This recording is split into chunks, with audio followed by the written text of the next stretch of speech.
What's going on, guys? Chris Speed here. So this is just going to be a quick explanation of these mobility drills that you've just seen.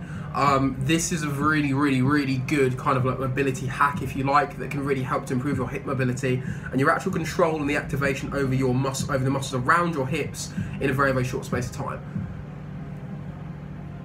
So the reason these drills are so good is because they control and activate and practice and open up all the aspects of hip movement when it comes to both single and double-legged movement. So for example, sprinting, bounding, skipping, lunging, and then double-leg movements like squatting, deadlifting, and let's say jumping. So what you need to remember is that when you're doing anything, especially that requires change of direction or single leg movement, your hip just doesn't externally rotate and extend, it also internally rotates and flexes and abducts and adducts away, so it comes away and to the body. So imagine your knee being brought away and then back in towards the body, so outside and back in, up and down, backwards and forwards. That's kind of all the movements of the hip, and then obviously the rotation of the hip as well.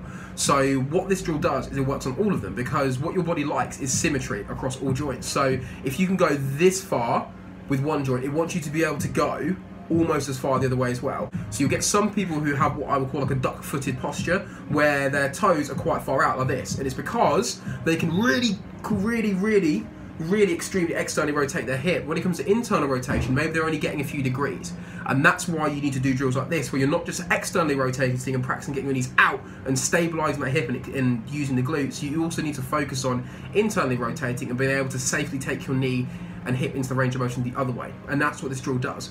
So this closed chain mobility drill is very good. It's kind of basically just a really slowed down martial arts kick, almost like a roundhouse, but it does everything that you need it to for both the hip that's working, the hip that's in the air, and the ground leg as well. So give it a try. When you're driving the knee forwards and you're driving it up, make sure you're pulling your hands down as hard as you can, so you produce a lot of tension to the abdominals as well as the hip flexors. When you're driving backwards, make sure you reach down towards the floor or whatever upright you're using to support yourself, and drive the leg as high and as far away from you as you can, so you get a big squeeze on the glute, and also externally rotate the hip on the bottom leg, on the ground leg, so you're getting a big stretch there. If you do about 4 sets of 4 to 5 reps per leg, you should find that your hips feel a lot more grooved. They're going to feel nice and greased on the inside of the joint. They're going to feel a lot more centered, and you're also going to find it easier to apply force and to move smoothly through movements like jumps, squats, lunges, deadlifts, and Olympic lifts.